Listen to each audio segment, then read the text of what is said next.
তেত্রিশ পরিচ্ছেদ বাবাজি আধুনিক ভারতের মহাযোগী।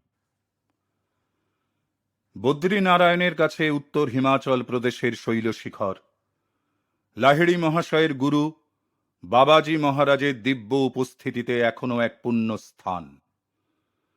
নিঃসঙ্গ মহাগুরু তাঁর নশ্বর দেহ শতাব্দীর পর শতাব্দী, হয়তোবা যুগ যুগান্ত ধরে রক্ষা করে আসছেন। মরণজয়ী বাবাজি একজন অবতার। অবতার এই সংস্কৃত শব্দটির অর্থ হল অবতরণ। অব অর্থাৎ নিচে এবং ত্রি এই ধাতুদ্বয় থেকে শব্দটির উৎপত্তি। হিন্দু শাস্ত্রে অবতার কথার মানে হল দেবগণের শরীরী রূপে মর্তে আগমন। শ্রী যুক্তেশ্বরজি একদিন আমায় আলোচনা প্রসঙ্গে বললেন, বাবাজির আধ্যাত্মিক অবস্থা মানব কল্পনারও অতীত।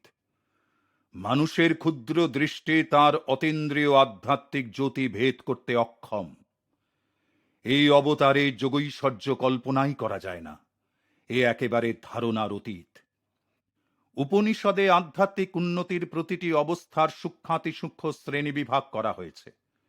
সিদ্ধ মহাপুরুষগণ জীবনমুক্ত অবস্থায় অর্থাৎ জীবিত অবস্থায় মুক্তি লাভ করার পর পরামুক্ত অর্থাৎ পূর্ণ মুক্তিলাভ বা মরণের অতীত হওয়া অবস্থায় পৌঁছান। এই পরামুক্তি যাঁর ঘটেছে তিনি মায়ার নাগপাশ ছেদন আর জন্ম মৃত্যুর হাত সম্পূর্ণভাবে এড়িয়ে গেছেন। কাজেই পরামুক্ত যিনি, তিনি কদাচিৎ নশ্বর দেহে প্রত্যাবর্তন করেন, আর যদি বা করেন তা অবতার হবার জন্য। সংসারের উপর দেবতার আশীর্বাদ বর্ষণ করতে তিনি ঈশ্বর প্রেরিত মহাপুরুষ হয়েই এ জগতে আগমন করেন। অবতার কখনো প্রাকৃত বিধির অধীন হন না। তাঁর শুদ্ধ দেহ, যা কেবল আলোক নির্মিত প্রতিমূর্তির মতোই পরিদৃশ্যমান, তার উপর প্রকৃতির কোনোই আধিপত্য থাকে না। বাহ্যিক দৃষ্টিতে অবতারের আকৃতিতে কোনো বিশেষত্ব পরিলক্ষিত হয় না, কিন্তু সময় বিশেষে এর কোনো ছায়া বা পদচিহ্ন মাটির উপরে পড়তে দেখা যায় না। মায়া অন্ধকার আর জড়বন্ধনের হাত হতে অন্তর যে মুক্ত, এই সব লক্ষণগুলি হচ্ছে তাদের প্রত্যক্ষ প্রমাণ। এরূপ পরম ভাগবতেরাই কেবল জীবন মৃত্যুর আপেক্ষিক সম্বন্ধের পিছনে আসল সত্যকে অবগত আছেন। অমর খৈয়াম, যাঁর কবিতার অন্তর্নিহিত ভাব সম্বন্ধে অনেকেরই ভ্রান্ত ধারণা, তিনি তাঁর অমর কবিতা রুবায়েতে এইরূপ মুক্ত পুরুষ সম্বন্ধে বলে গেছেন, অন্তরে মোর আনন্দেরই আকাশশীর হাসির মাঝ, এই গগনের উজ্জ্বল কিরণ চাঁদের উদয়ে আবার আজ, বৃথাই আমার খোঁজের তরে উদয় পথে চলার কাল, এই বাগিচার কুঞ্জ মাঝে মেলবে সে তার দৃষ্টিজাল। এই আনন্দের আকাশশী হচ্ছেন ঈশ্বর, সেই চিরন্তন ধ্রুবতারা, কালের বুকে যিনি অটল স্থির। আর এই গগনের চাঁদ হচ্ছে বাইরের বিশ্বজগৎ, যা সৃষ্টি স্থিতি প্রলয়ের নিয়মাধীন। পারস্যের এই দ্রষ্টা কবি তাঁর আত্ম উপলব্ধি বলে এই বাগিচা অর্থাৎ এই পৃথিবীতে প্রকৃতি বা মায়ার বশবর্তী হয়ে পুনঃ পুনঃ ফিরে আসার হাত থেকে চিরতরে মুক্তি লাভ করেছেন। বৃথাই আমার খোঁজের তরে উদয় পথে চলার কাল, এই বাগিচার কুঞ্জ মাঝে মেলবে সে তার দৃষ্টি জাল। চিরমুক্তির জন্য ঘূর্ণায়মান বিশ্বের কি নিষ্ফল অনুসন্ধান। যীশুখ্রিস্ট তাঁর মুক্তি সম্বন্ধে আরেক উপায়ে বর্ণনা করে গেছেন। তারপর জনৈক লিপিকর এসে তাকে বলল, প্রভু, আপনি যেখানেই যান না কেন আমি আপনাকে অনুসরণ করব। তখন যীশু তাকে বললেন, শিয়ালদের গর্ত আছে, আকাশের পাখিদেরও নেড় আছে, কিন্তু মানব পুত্রের মাথা রাখবার ঠাঁই নাই। সর্বব্যাপিত্বের দ্বারা দিক দিগন্ত বিস্তৃত যীশুখ্রিস্টকে সত্যই কি কোথাও অনুসরণ করা যায় কেবল সেই সর্বব্যাপী পরমাত্মার ভিতর ছাড়া? শ্রীকৃষ্ণ, রামচন্দ্র, বুদ্ধদেব, পতঞ্জলি এরাই প্রাচীন ভারতীয় অবতার। অগস্ত্য নামে দক্ষিণ ভারতের এক অবতারের নামে তামিল ভাষায় বহু কাব্য সাহিত্য রচিত হয়েছে। খ্রিস্টীয় যুগের পূর্বে এবং পরে বহু শতাব্দী ধরে তিনি নানা অলৌকিক ক্রিয়া সম্পন্ন করেন। কথিত আছে যে অদ্যাবধি তিনি নশ্বর দেহে বর্তমান। ভারতবর্ষে বাবাজির জীবনের উদ্দেশ্য ভাববাদীদের বিশেষ কর্তব্য পালনে সহায়তা করা। শাস্ত্রীয় লক্ষণ অনুসারে তিনি মহাবতার পদবাচ্য। তিনি বলেছেন যে তিনি স্বামী সম্প্রদায়ের পুনর্গঠক, জগৎগুরু শঙ্করাচার্য আর মধ্যযুগের মহাগুরু সন্ত কবিরকে যোগদীক্ষা দেন। ঊনবিংশ শতাব্দীতে তাঁর প্রধান শিষ্য লুপ্ত ক্রিয়াযোগের পুনরুদ্ধারক লাহিড়ী মহাশয়। মহাবতার সর্বদা খ্রিস্টের সঙ্গে সংযুক্ত হয়ে রয়েছেন। সর্বদাই তাঁরা যুক্তভাবে মুক্তির স্পন্দন প্রেরণ করছেন, আর বর্তমান যুগে মুক্তির জন্য আধ্যাত্মিক প্রক্রিয়ারও ব্যবস্থা করেছেন। এই দুই পূর্ণ জ্ঞানী মহাগুরুদের একজন শরীরী আর অন্যজন অশরীরী। এদের কাজ হচ্ছে যুদ্ধ, জাতি বৈষম্য, ধর্মের গোঁড়ামি আর জড়বাদের অশুভ প্রতিক্রিয়া এ সকল পরিত্যাগ করবার জন্য সকল জাতিকে উদ্বুদ্ধ করা। বাবাজি আধুনিক কালের গতি প্রকৃতি বেশ ভালো রকমই জানেন, বিশেষত পাশ্চাত্য সভ্যতার প্রভাব আর তার জটিলতা প্রসঙ্গে, এবং সেই সঙ্গে প্রাচ্য প্রতীচ্যে আত্মোন্নতি বিধায়ক যোগের ব্যাপক প্রচারের প্রয়োজনীয়তাও তিনি উপলব্ধি করেন। বাবাজির সম্বন্ধে যে কোনো ঐতিহাসিক উল্লেখ পাওয়া যায় না, এতে আশ্চর্য হবার কিছুই নেই। এর কারণ কোনো শতাব্দীতেই মহাগুরু কখনো প্রকাশ্যে আবির্ভূত হননি। তাঁর যে যুগ যুগান্তব্যাপী কর্মপ্রচেষ্টা, তাতে প্রচার কার্যের চিত্তবিভ্রমকারী আলোর ধাঁধা লাগাবার কোনো স্থানই নেই। একমাত্র নীরব মহাশক্তিমান বিশ্বস্রষ্টারই মতো বাবাজি দীন আত্মগোপনের মাধ্যমে নিঃশব্দে কাজ করে যাচ্ছেন। শ্রীকৃষ্ণ বা যীশুখ্রিস্টের মতো বিরাট ভাববাদীরা এই পৃথিবীতে আবির্ভূত হন বিশেষ লীলা প্রদর্শনের জন্য, এবং তা শেষ হলেই তাঁরা অন্তর্ধান করেন। কিন্তু বাবাজি মহারাজের মতো অন্যান্য অবতারেরা ইতিহাসে কোনো একটি বিশেষ আর প্রধান ঘটনা সৃষ্টি করা অপেক্ষা শতাব্দীর পর শতাব্দী ধরে বিবর্তনের মধ্য দিয়ে মানব জাতির ক্রমোন্নতি সাধিত করবার ব্যাপারেই নিযুক্ত থাকেন। এইরূপ মহাগুরুগণ জনতার স্থূল দৃষ্টি থেকে সর্বদাই আত্মগোপন করে থাকেন, আর ইচ্ছামাত্র অদৃশ্য হওয়ার ক্ষমতাও তাঁদের থাকে। এই সব কারণে, আর যেহেতু তাঁরা নিজেদের শিষ্যবর্গকে তাঁদের সম্বন্ধে নীরবতা অবলম্বন করবার উপদেশ দেন, সেই জন্য বহু বিরাট বিরাট আধ্যাত্মিক মহাপুরুষেরা জগতের কাছে অপরিচিত হয়েই থাকেন। এই বইয়ের কয়েকটি পাতায় আমি বাবাজির সম্বন্ধে একটু আভাস মাত্র দেব। কেবলমাত্র সেই ঘটনাগুলি উল্লেখ করব যা তিনি সাধারণের উপকারের জন্য প্রকাশ্যে বিবৃত করবার উপযুক্ত বলে বিবেচনা করেন। বাবাজির জন্মস্থান বা তাঁর পরিবারবর্গ বা সে সম্বন্ধে ঐতিহাসিকের কৌতূহল নিবারক কোনো ক্ষুদ্র তথ্য এতাবৎ আবিষ্কৃত হয়নি।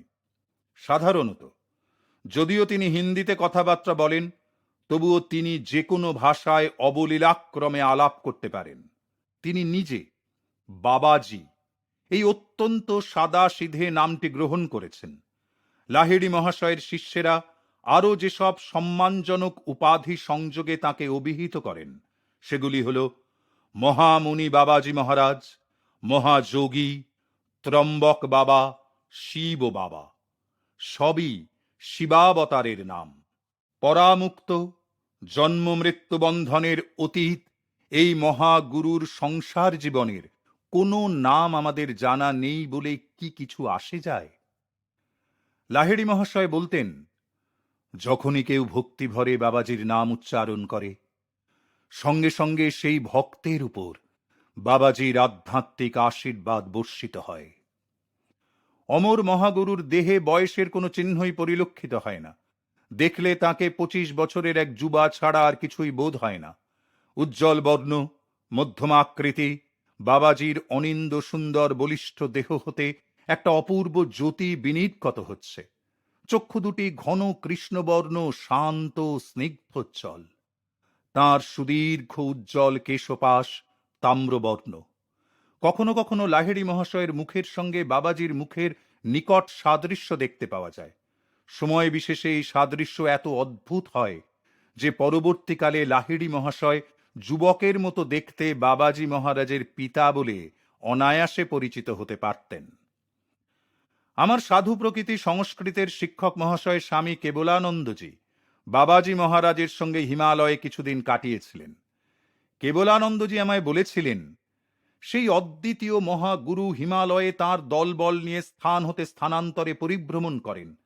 তার ছোট্ট দলটির মধ্যে খুব উচ্চ কোটির আধ্যাত্মিক অবস্থা সম্পন্ন দুজন আমেরিকান শিষ্যও আছেন। কোনো জায়গায় কিছুকাল থাকবার পরই বাবাজি বলেন, ডেরা ডান্ডা উঠাও। তিনি হচ্ছেন দণ্ডধারী। তার এই কথাগুলোই হচ্ছে দলবল সমেত তৎক্ষণাৎ স্থানান্তর গমনের নির্দেশ। সর্বদাই যে তিনি এইরূপ সূক্ষ্মভাবে পরিভ্রমণ করেন তা নয়, কখনো কখনো শিখর হতে শিখরান্তরে তিনি পদব্রজেই গমনাগমন করে থাকেন। তিনি ইচ্ছা করলে তবেই কেউ তাকে দেখতে বা চিনতে পারে, তা না হলে নয়। জানা গেছে যে তিনি ঈষৎ পরিবর্তিত বিভিন্ন আকৃতি ধারণ করে তার নানা শিষ্যদের সম্মুখে উপস্থিত হতেন, কখনো শ্মশ্রুগুম্ফ বিশিষ্ট, কখনো বা শ্মশ্রুগুম্ফবিহীন। তার অক্ষয় দেহ পোষণের জন্য কোনো প্রকার আহারের প্রয়োজন হয় না বলে তিনি কদাচিৎ কোনো খাদ্য গ্রহণ করেন। শিষ্যদের দর্শন দানের সময় লৌকিকতা হিসেবে কখনো কখনো তিনি ফল, পায়েস বা ঘৃতান্ন গ্রহণ করেন। কেবলানন্দজি বলতে লাগলেন, বাবাজির জীবনের দুটি অতি আশ্চর্য ঘটনা আমার জানা আছে। পবিত্র বৈদিক যজ্ঞানুষ্ঠানের জন্য এক রাতে প্রকাণ্ড অগ্নিকুণ্ড রচনা করা হয়েছে। তার চারপাশ ঘিরে শিষ্যেরা সব বসে আছে। মহাগুরু হঠাৎ একটা জ্বলন্ত কাষ্ঠখণ্ড গ্রহণ করে অগ্নিকুণ্ডের নিকটে উপবিষ্ট জনৈক শিষ্যের স্কন্ধে মৃদু আঘাত করলেন। লাহিড়ী মহাশয় তখন সেখানে উপস্থিত। তিনি প্রতিবাদে চিৎকার করে বলে উঠলেন, এ কি মশায়, কি নিষ্ঠুর আপনি! বাবাজি বললেন, ওর প্রাক্তন কর্মফলে ওকে আগুনে পুড়ে ছাই হয়ে যেতে হয়। চোখের সামনে তুমি কি তাই দেখতে চাও? কথাগুলি বলেই তিনি তার পদ্ম হস্ত সেই চেলাটির ক্ষতবিক্ষত কাঁধের উপর বুলিয়ে দিলেন।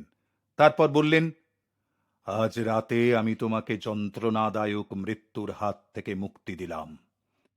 সামান্য একটু আগুনে পোড়া থেকেই তোমার কর্মফল খণ্ডন হয়ে গেল।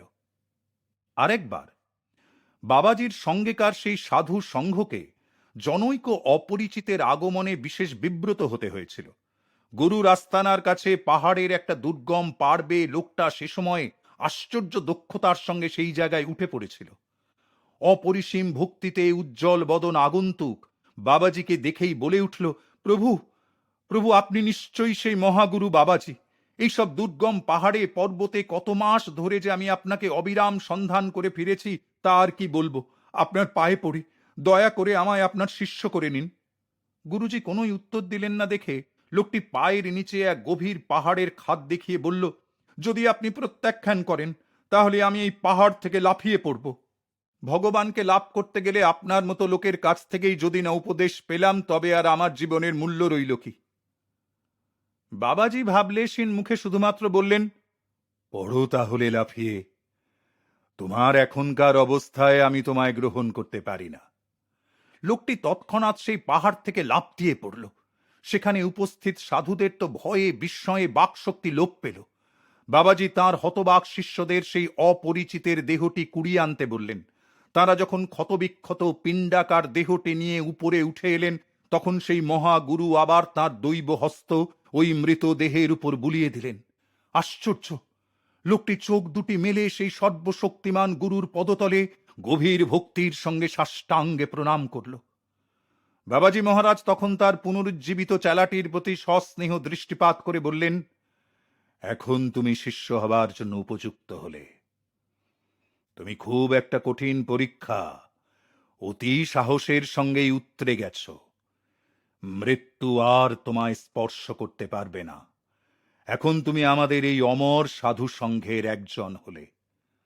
তারপরেই তার সেই সোজা কথা, ডেরা ডান্ডা উঠাও। আর সমগ্র দলটিও সঙ্গে সঙ্গে সেই পাহাড় থেকে অন্তর্ধান করল। অবতার সর্বব্যাপী পরমাত্মাতেই অবস্থান করেন। তার জন্য কোনো দূরত্বেরই কোনো পরিমাপ নেই। শতাব্দীর পর শতাব্দী ধরে বাবাজির ভৌত দেহ ধারণ করবার একটি মাত্রই কারণ থাকতে পারে, এবং তা হচ্ছে মানব জাতিকে তার ভবিষ্য সম্ভাবনার প্রত্যক্ষ উদাহরণ দেওয়া। মানুষ যদি রক্তমাংসের শরীরে দেবত্বের ক্ষণিক আভাসেরও আশা না পায়, তাহলে কখনো সে মরণ অতিক্রম করতে পারবে না। মায়ার এই গুরুতর ভ্রান্তির বশবর্তী হয়েই চিরকাল কাটিয়ে দিতে হবে।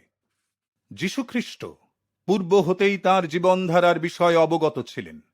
যেসব ঘটনা তার জীবনে ঘটেছে তার প্রত্যেকটার ভিতর দিয়ে তিনি তার নিজের জন্য বা কর্মফলজনিত কারণে নয়, সব কিছু সহ্য করেছেন কেবলমাত্র চিন্তাশীল মানব জাতির উদ্ধারের জন্য। তার বাণী প্রচারক 4 জন শিষ্য ম্যাথু, মার্ক, লুক আর জন তার অমর নাট্যলীলা আগামী দিনের মানুষের উপকারের জন্যই লিপিবদ্ধ করে গেছেন।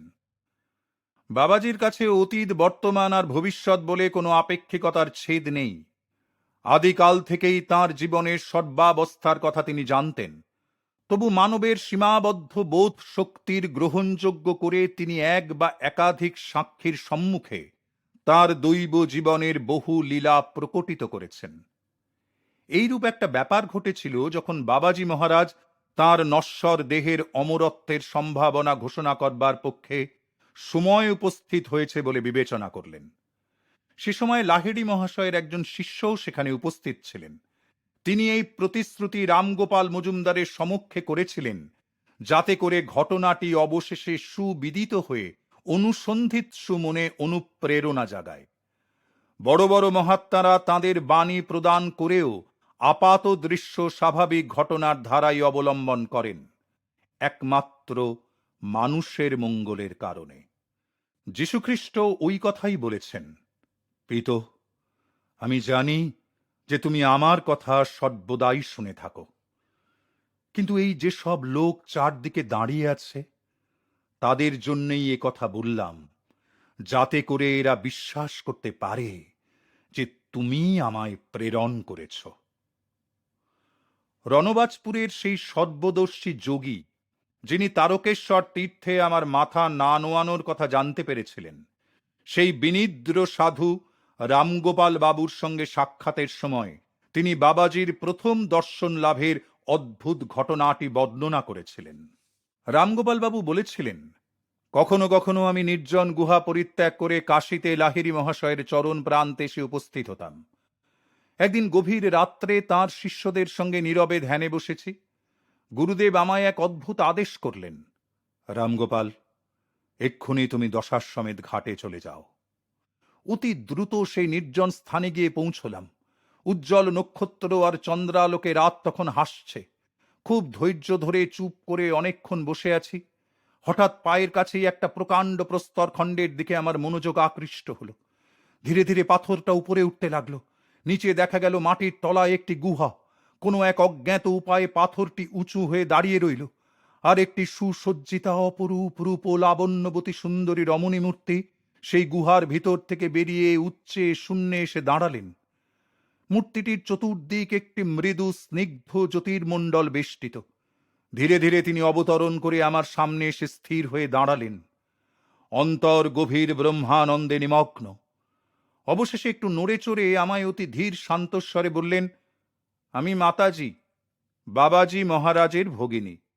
আমি তাকে আর লাহিড়ী মহাশয়কেও আজ রাত্রে আমার এই গুহায় আসতে বলেছি একটি গুরুতর বিষয়ে আলোচনা করবার জন্যে।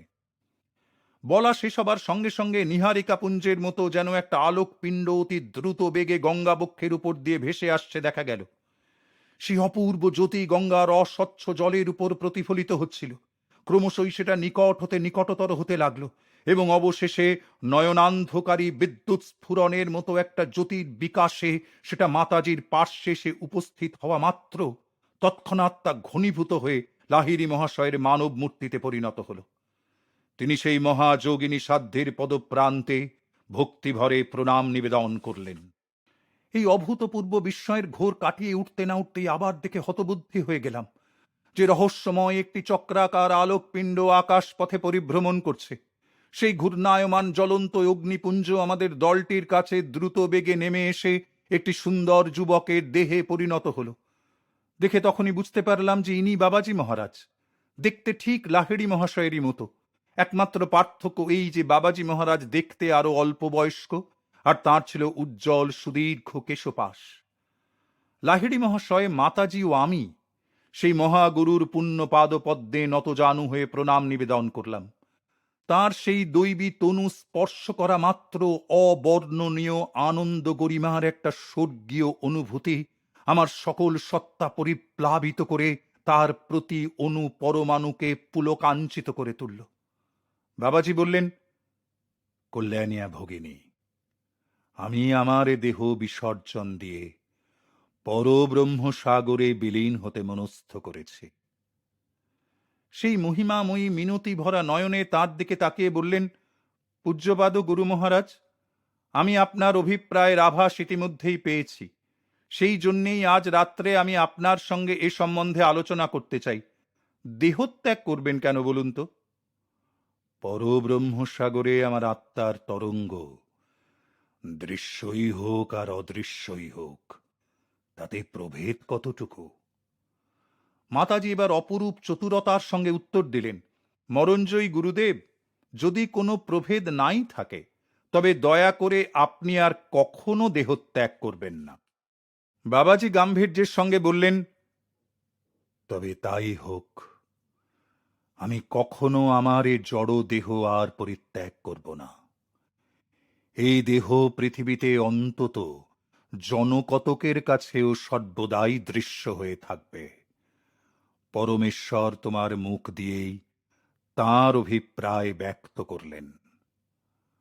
পরম শ্রদ্ধাস্পদ এই তিন ব্যক্তির কথোপকথন যখন সভয় ভক্তির সঙ্গে শুনছিলাম, সেই মহাগুরু তখন আমার দিকে ফিরে প্রসন্নভাবে বললেন, ভয় পেও না রামগোপাল, এই অমর প্রতিজ্ঞার দৃশ্যে সাক্ষী হতে পেরে তুমি সত্যিই ভাগ্যবান। বাবাজির মধুর কণ্ঠস্বরের ঝঙ্কার শেষ হতে না হতেই তাঁর আর লাহিড়ী মহাশয়ের মূর্তি ধীরে ধীরে শূন্যে ভেসে উঠে দুলতে দুলতে গঙ্গার উপর দিয়ে আবার পিছু হটে চলল। নিশা আকাশে তাঁদের দেহ অদৃশ্য হবার সময় অত্যুজ্জ্বল আলোকের একটা ছটা তাঁদের সমস্ত শরীর আচ্ছাদিত করে রেখেছিল। মাতাজির দেহ শূন্যে উঠে ভাসতে ভাসতে গুহার কাছে গিয়ে তার মধ্যে অবতরণ করল, আর সঙ্গে সঙ্গে সেই বৃহৎ প্রস্তর খণ্ডটিও নেমে এসে গুহা মুখটি আচ্ছাদিত করল, যেন কোনো অদৃশ্য হস্তেরই এ কাজ। অপরিসীমভাবে অনুপ্রাণিত হয়ে আমি লাহিড়ী মহাশয়ের বাড়ির দিকে ধীরে ধীরে ফিরে চললাম। পৌঁছলাম যখন, তখন সবেমাত্র ভোর হয়েছে। তার সামনে গিয়ে প্রণাম করে দাঁড়াতে তিনি সমস্তই বুঝে আমার দিকে চেয়ে মৃদু হেসে বললেন, হ্যাঁ রামগোপাল, আমি তোমার জন্য আনন্দিতই হয়েছি। বাবাজি আর মাতাজিকে দর্শনের অভিলাষ, যা তুমি আমার কাছে প্রায়ই ব্যক্ত করতে, অবশেষে তার একটা অত্যাশ্চর্য পরিণতি ঘটল। আমার গুরু ভাইয়েরা আমাকে জানালেন যে মধ্যরাত্রিতে আমি চলে যাবার পর থেকে লাহিড়ী মহাশয় তাঁর আসন থেকে বিন্দু মাত্রও নড়েননি। একটি চেলা বললেন, আপনার দশাশ্বমেধ ঘাটে চলে যাবার পর তিনি অমরত্ব সম্বন্ধে একটি অপূর্ব ব্যাখ্যা প্রদান করলেন। শাস্ত্রে লেখা সেই সত্য তখন সর্বপ্রথম পরিপূর্ণভাবে উপলব্ধি করতে পারলাম যে পূর্ণ ব্রহ্মজ্ঞান যার লাভ হয়েছে, তিনি একই সময়ে বিভিন্ন স্থানে দুই বা ততোধিক শরীরে আবির্ভূত হতে পারেন। রামগোপাল বাপু তাঁর কাহিনীর সমাপ্তিতে বললেন, লাহিড়ী মহাশয় পরে এই জগৎ সংসার সম্বন্ধে গূঢ় দৈব পরিকল্পনার বহু দার্শনিক তথ্য আমায় ব্যাখ্যা করেছিলেন। আমাদের এই জগৎ সংসারের অবস্থিতি কাল পর্যন্ত বাবাজি স্বদেহে অবস্থান করবেন, এইটাই ভগবানের অভিপ্রায়। যুগ যুগান্তর আসবে, আবার চলেও যাবে, কিন্তু আমাদের মরণ বিজয়ী মহাগুরু শতাব্দীর পর শতাব্দীর নাট্যাভিনয় দেখবার জন্য এই সংসার নাট্যমঞ্চে উপস্থিত থাকবেন।